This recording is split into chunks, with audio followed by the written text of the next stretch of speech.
Waalaikumsalam warahmatullahi wabarakatuh. Ibu punten nurul izin wawancara mengenai tugas sejarah tentang peperangan Jepang dan Belanda ke Indonesia. Boleh, Bu? Boleh, silakan.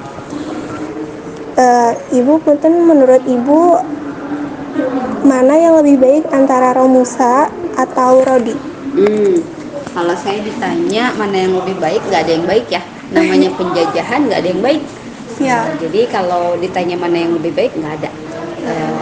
Tapi kalau melihat dampaknya mana yang lebih parah, nah itu bisa dijawab. Kalau dampaknya yang lebih parah, yang secara fisik ya. Kalau secara fisik yang lebih parah adalah penjajahan Jepang. Soalnya penjajahan Jepang walaupun 3,5 tahun kerusakannya luar biasa dari segi psikologis maupun fisik terhadap tubuh orang-orang Indonesia gitu ya. Tapi yang 350 tahun juga penjajahan Belanda itu bukan berarti tidak berdampak besar. Dampaknya sangat besar, terutama kepada kepada pola pikir masyarakat Indonesia gitu. Itu mungkin berarti lebih ke Romusa ya Bu ya daripada Rodi, soalnya Romusa itu kan peristiwa dari Jepang, sedangkan Rodi itu dari Belanda. Iya betul. Jadi kalau Romusa itu lebih banyak ke dampak fisik yang parahnya. Tapi kalau dampak pola pikir itu lebih parah dari Rodi karena Rodi itu membuat mental orang Indonesia hanya hanya mengandalkan pemberian. Jadi rakyat Indonesia itu dibuat tidak berdaya secara kemampuan. Dibuat bodoh dengan tidak boleh sekolah, dibuat tidak bisa melawan, tidak punya keberanian. Sementara kalau yang Romusa itu disiksa banyaknya dari kemiliteran. Ya, disiksa fisik karena dipaksa untuk bantu Jepang perang dan lain sebagainya. Itu jadi dua-duanya nggak ada yang dua-duanya. Untuk pertanyaan selanjutnya Bu, bagaimana tanggapan menurut Ibu tentang Jagun Ianfu? Jagun Ianfu itu kan kalau di Jepangnya sendiri namanya geisha ya. Ya, geisha. Jadi dia dipaksa untuk jadi wanita penghibur gitu ya. Ya itu parah sih ya sebetulnya. Zaman Belanda juga sama, ada yang seperti itu gitu. Kalau zaman Belanda namanya nyai. Iya, disebutnya nyai itu jadi selir orang Belanda gitu. Nah, sementara kalau nyai itu lebih ke banyaknya dasarnya ada kerelaannya juga gitu ya, karena ingin hidup nyaman dan lain sebagainya. Sementara kalau Romusa zaman Jepang, Jagun Ianfu itu memang mereka dipaksa banget ya, yang perempuan itu ditarik dari rumahnya sekaligus kemudian dijadikan wanita penghibur para tentara. Ya sudah, kalau zaman sekarang ada nggak yang begitu? Sukarela. Sebetulnya ada ya, masih ada. Di wilayah penjajahan itu masih ada perilaku seperti itu, cuman mungkin tidak seterbuka zaman dulu, karena kalau sekarang terlihat begitu pasti langsung dilawan karena banyak hukum. Betul, aturannya sudah lebih mengikat. Kalau dulu kan sama sekali nggak ada, terserah mereka mau ngapain. Apa dampak traumatis yang paling berat gitu Bu untuk bangsa Indonesia selama penjajahan, dan penjajahan apa gitu saat itu? Dampak traumatisnya kalau zaman Romusa jelas yang bagi yang laki-laki itu traumatisnya penyiksaan. Betul, penyiksaan.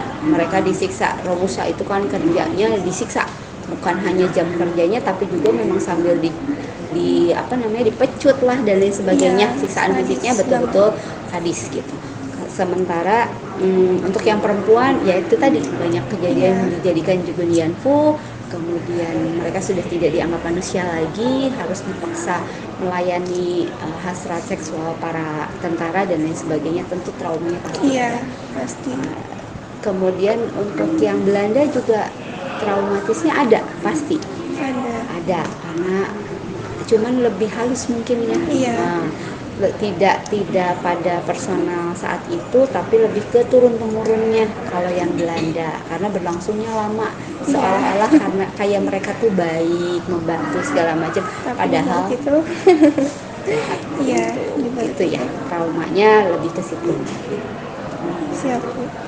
Ibu, punten untuk dampak positif gitu, pasti ada dampak positif sedikit atau ya, tapi yang diperoleh bangsa Indonesia dari penjajahan Belanda ataupun Jepang. Kalau saya nggak setuju nih sama pertanyaan ini. Kalau dampak positif itu berarti seolah-olah menyatakan kalau penjajahan itu bermanfaat. Nah, tapi kalau saya mungkin bahasanya gini, hikmah apa yang bisa diambil setelah adanya penjajah gitu ya.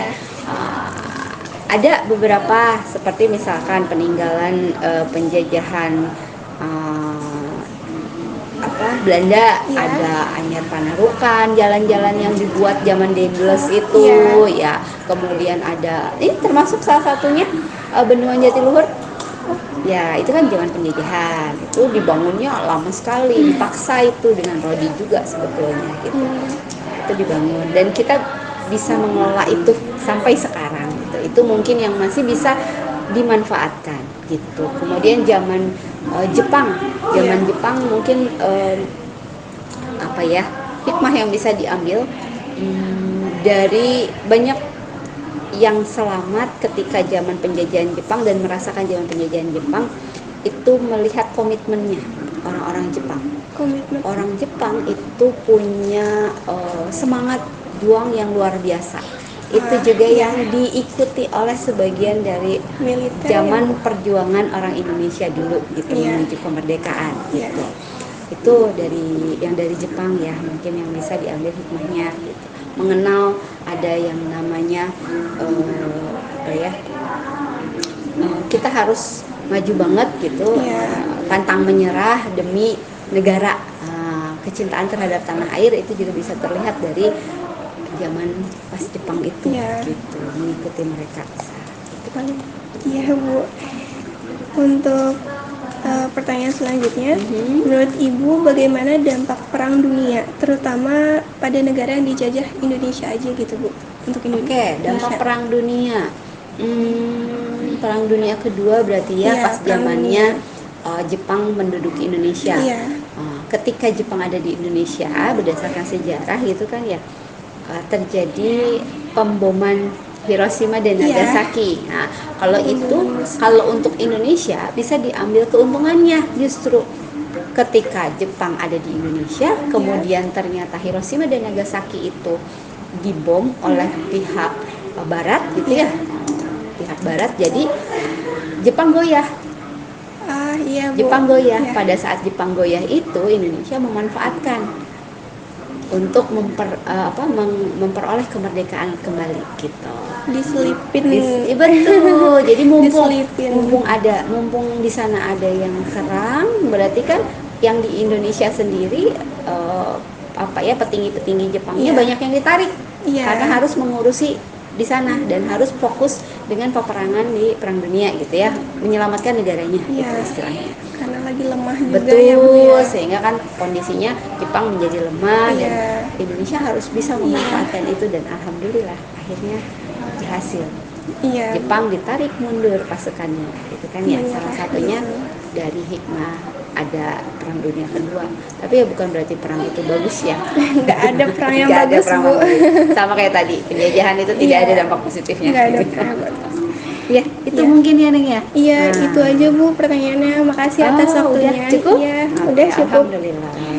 Ibu maaf kalau ganggu. Nggak apa-apa. Terima kasih banyak ya sudah. Makasih ya Bu. Udah mempercayakan Ibu untuk diwawancara. Mohon maaf kalau misalnya jawabannya kurang memuaskan, bisa cari-cari lagi mungkin dari sumber yang lain.